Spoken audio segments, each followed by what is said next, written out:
Hello and welcome back. Every week, we open up a book that's changed how thousands of people think, work, or live, and we pull out the one idea worth taking with you long after the video ends. Today's book is one you're going to want to sit with. So get comfortable and let's get into it. In 1505, a young Florentine painter is handed a commission most artists twice his age would kill for. He accepts it, starts it, and then walks away, wanders off into anatomy studies, engineering sketches, half-finished inventions that have nothing to do with the painting he was paid for. To the people funding him, it looks like distraction, undisciplined curiosity, a brilliant mind wasting itself on tangents. That man was Leonardo da Vinci, and Robert Greene wants you to see something in that behavior that almost nobody around Leonardo could see at the time. It wasn't distraction. It was the exact shape mastery actually takes when nobody is forcing it into a straight line. This is mastery, Greene's deep dive into what separates the people who reach the absolute top of a field from the enormous crowd of people who work hard, stay competent, and never quite get there. And his answer isn't talent. It's not luck. It's a specific, repeatable process that every master in history, knowingly or not, has walked through. The myth of natural genius Greene opens by demolishing the most comforting and most damaging myth about mastery, that it belongs to the naturally gifted, the prodigies, the people born different from the rest of us.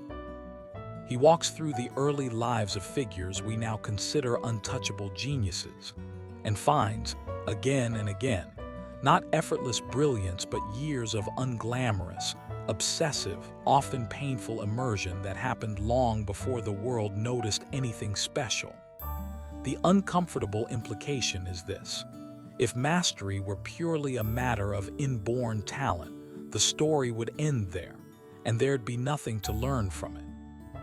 But Greene's entire argument rests on the opposite claim, that mastery is a skill in itself, a process with identifiable stages that anyone with enough patience and self-honesty can walk through. That's a much harder pill to swallow than some people are just born special, because it removes the excuse. It means the gap between you and mastery isn't in your genes. It's in whether you're willing to go through the process nobody wants to go through. Finding your life's task before any of the practical steps, Greene insists on something that sounds almost mystical but is, in his telling, entirely practical. Discovering what he calls your life's task, the specific direction your particular mind, temperament, and inclinations were built to move in. Not a passion you decide on by force of will, but something closer to a signal you were already giving off as a child, before anyone told you what you were supposed to want. He points you backward, not forward. The strange fascinations you had before the world trained them out of you, the thing you were drawn to before it was practical, before anyone praised you for it, before you learned to be embarrassed by it. Greene's argument is that these early inclinations are rarely random.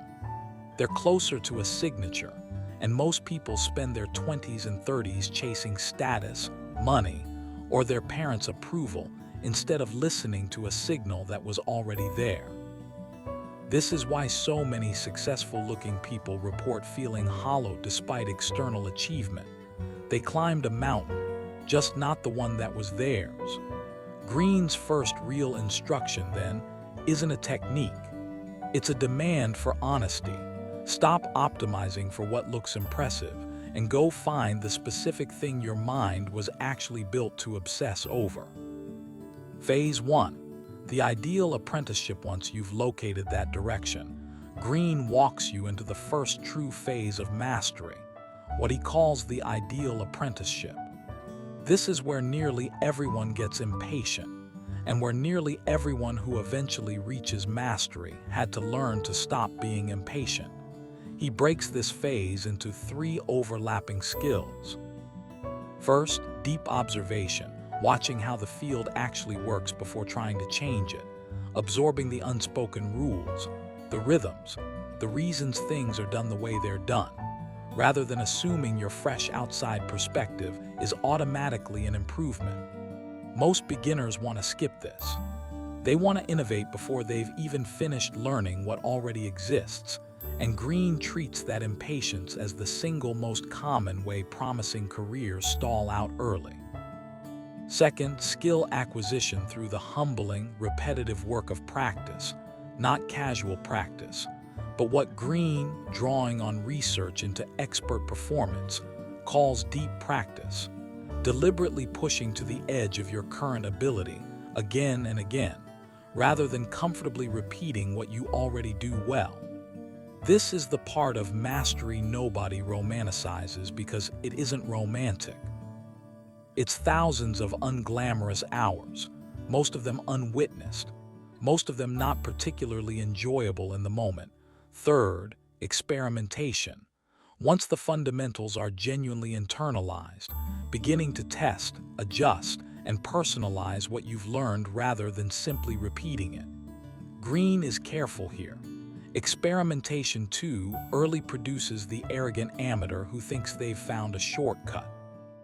Experimentation withheld too long produces the eternal student who never actually develops a voice of their own. The apprenticeship phase is, in a real sense, about learning exactly when you've earned the right to start deviating from what you were taught. The mentor dynamic threaded through this apprenticeship phase is one relationship Greene treats as almost irreplaceable: the mentor. Not a boss, not a teacher delivering a curriculum to a room of strangers, but someone further down the same specific road who can see your blind spots precisely, because they once had the same ones. Greene's advice on choosing a mentor is more selective than most people expect. He doesn't recommend chasing the most famous or accomplished name available. He recommends finding someone whose specific strengths align with your specific gaps, and just as importantly, someone you can build genuine rapport with, because the value of a mentor isn't the information transfer alone. Information can be found in books. What can't be found in books is the felt sense of how an expert actually thinks in real time, transmitted through proximity, correction, and example, in a relationship built on real trust rather than one-directional instruction. He's equally honest that this relationship eventually has to end, or at least transform. The apprentice who never separates from the mentor, who keeps deferring to that authority long after they've absorbed what that particular mentor had to offer, never actually completes the apprenticeship. At some point, continuing to lean on the mentor becomes its own form of avoidance of the harder, scarier work of developing your own independent judgment. Social intelligence. The skill nobody teaches. Greene inserts a section that surprises readers expecting a book purely about technical skill building. Social intelligence. However brilliant the work, mastery doesn't happen in a vacuum. It happens inside institutions, professions, and social networks full of egos, politics, rivalries, and gatekeepers. And a huge number of talented people sabotage decades of skill building by being genuinely bad at navigating the humans standing between them and recognition. He catalogs the common traps: the naive assumption that pure competence should be self-evidently rewarded without any need to manage how you're perceived; the opposite trap of becoming so consumed by political maneuvering that the actual craft suffers; and the destructive habit of making enemies unnecessarily, underestimating how much unnecessary friction can quietly end a promising trajectory years before its time. Greene's version of social intelligence isn't about becoming manipulative. It's about developing enough emotional detachment to read a room accurately, rather than reacting to it purely from ego or insecurity. A skill he treats as every bit as trainable as the technical craft itself, and one most technically gifted people badly neglect. Phase 2. The creative active. Once the fundamentals are genuinely internalized, not memorized, internalized, meaning you can operate on them without consciously thinking through each step. Greene moves into the second phase, the creative active. This is where the apprentice, having absorbed the existing rules of the field thoroughly enough to stop needing to think about them, finally has the mental bandwidth to start bending those rules into something original. He's insistent on the sequence here, because it's the part most people get backward. Creativity that arrives before mastery of the fundamentals produces work that's original mostly by accident, ungrounded in any real command of the craft. Creativity that never arrives at all, because someone stayed inside pure imitation forever, produces competent work that never becomes anything more than competent. The genuine creative leap, in Greene's account, comes specifically from combining two or more previously separate domains or frameworks that you've mastered independently. A kind of deliberate cross-pollination that's only possible once you actually have more than one fully internalized framework to combine in the first place. He also introduces a concept borrowed from the poet Keats: negative capability, the ability to sit inside uncertainty, contradiction, and not knowing without anxiously rushing to premature conclusions. Masters, in Greene's account, are unusually comfortable staying in that uncomfortable, unresolved space longer than everyone around them, because that discomfort is precisely where the genuinely new ideas tend to surface. The amateur rushes to close the uncertainty. The master learns to tolerate it. Phase 3.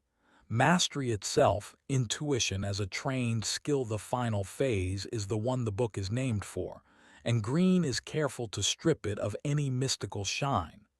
Mastery, in his account, isn't a magical sixth sense some people simply have. It's what deliberate practice looks like after it has been run for so long, so intensely, that conscious, step-by-step thinking gives way to something that feels like intuition, but is really pattern recognition operating faster than conscious awareness can track it.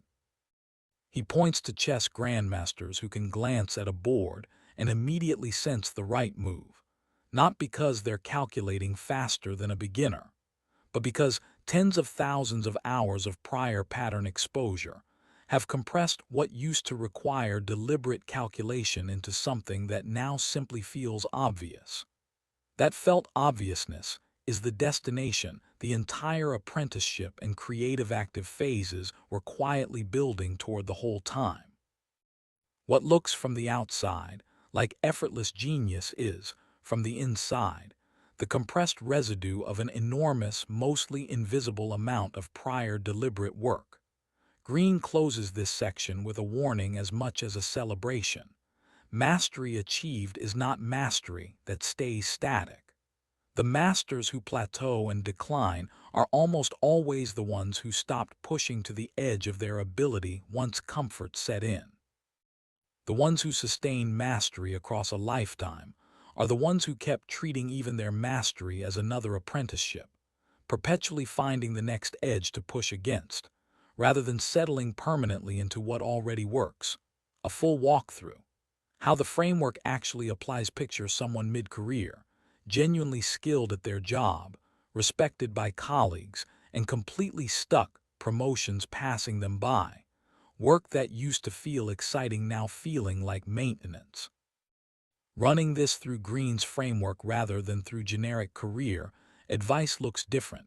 First, the honest excavation of the life's task. What did this person gravitate toward before the current job title existed as an option? Not the version their resume tells, but the actual early fascination, however impractical it seemed at the time. Often, the current stuck feeling traces back to a career chosen for security or approval rather than any real alignment with that earlier signal. Second, an honest look at whether the apprenticeship phase was ever actually completed, or whether it was cut short. Many competent, stuck professionals skip the deep observation and deliberate practice stages, riding early natural aptitude into a role.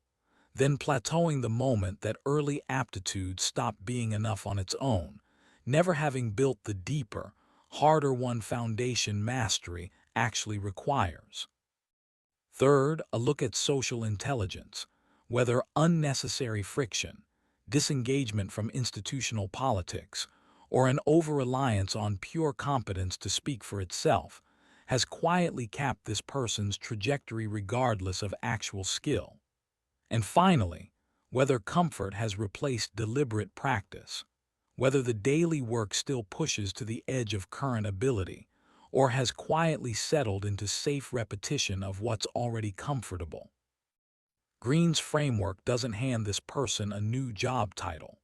It hands them a specific diagnosis of exactly which phase of the process got skipped or stalled, which is a far more useful thing to know than another round of generic career advice. Now, let's be honest, a fair reading of mastery has to acknowledge its real limitations alongside its real insight. Greene builds his case almost entirely through historical biography and anecdote rather than controlled research. And biography is a genre that rewards a good narrative arc more than it rewards statistical accuracy. The messy, contradictory, nonlinear reality of any real historical figure's life gets smoothed, in the retelling, into a satisfying three-act structure that may say more about good storytelling than about a universal law of achievement. There's also a real question of survivorship bias running through the entire book. Greene studies people who reached mastery and reverse engineers the pattern from their success. But he doesn't have equally detailed case studies of the enormous number of people who followed a similar path of intense apprenticeship, deliberate practice, and mentorship, and never reached anything close to mastery anyway, for reasons of circumstance, timing, or plain misfortune that have nothing to do with how well they followed Greene's framework. The framework may describe a genuinely necessary process without being a sufficient one necessary, in other words, but not guaranteed to work for everyone who follows it. Even with those caveats, the core discipline the book teaches holds up under scrutiny. Chase what genuinely pulls your attention rather than what looks impressive to other people. Resist the urge to skip the humbling apprenticeship phase. Build real relationships with people who know more than you, and understand that what eventually looks like effortless intuition is almost always compressed, invisible labor rather than magic. The takeaway: stop assuming mastery is reserved for people born different from you, and start treating it as a process with identifiable, learnable stages. Go back and find the specific signal your attention was giving off before the world trained you to chase more practical, more impressive things instead. Move through a genuine apprenticeship rather than skipping straight to the parts that feel more flattering. Observe deeply. Practice at the edge of your ability rather than safely within it, and earn the right to experiment before you claim it.